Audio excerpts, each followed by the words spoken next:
Nirerespeto raw ng Philippine Chamber of Commerce and Industry ang desisyon ng Amerika na itaas sa 20% ang taripa nila sa Pilipinas simula Agosto. Pero nababahala raw sila sa magiging epekto nito sa mga industriya sa ating bansa na konektado sa US market. Nabahala rin sa pagtaas ng taripa ang Department of Trade and Industry. Kaya tutungo sila sa Amerika kasama ang iba pang opisyal ng gobyerno para subukang makipagnegosasyon. Narito po ang aking unang balita.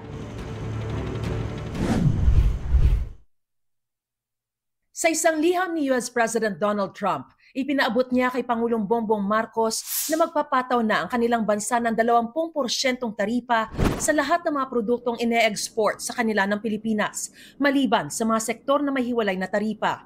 Mas malaki ito sa 17% taripa na una nilang inanunsyo. Magsisimula raw ang pagpapatupad nito sa August 1. Ang Department of Trade and Industry nababahala rito. Sinabi nitong nauunawaan ng Pilipinas ang layunin ng US na tugunan ang trade imbalance at palakasin ang lokal nitong industriya.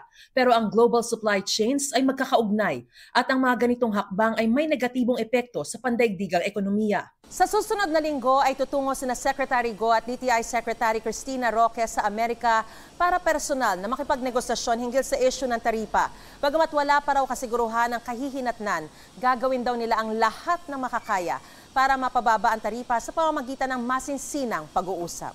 Let's not throw in the towel yet. We have meetings between July 14 to 18. The effectivity is August 1. So we still have about 3 weeks, 2 weeks to see what we can do. So I'm not losing hope. Inihayag din ni Go na maaari ring humingi ng mga tariff concessions mula sa Amerika. Kasi kung nagne-negotiate lang po tayo, example, mababa natin from 20% to 10%, meron pa rin 10% tariff ang coconut industry natin. Pero kung sobrang mahalaga ang coconut exports natin, pwede in a bilateral negotiation, we can negotiate for, say, dropping that to, say, 0%.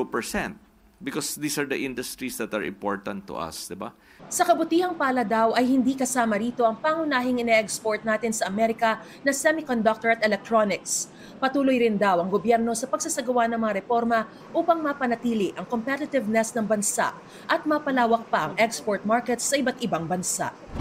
Ito ang unang balita. Mariz Umali para sa GMA Integrated News.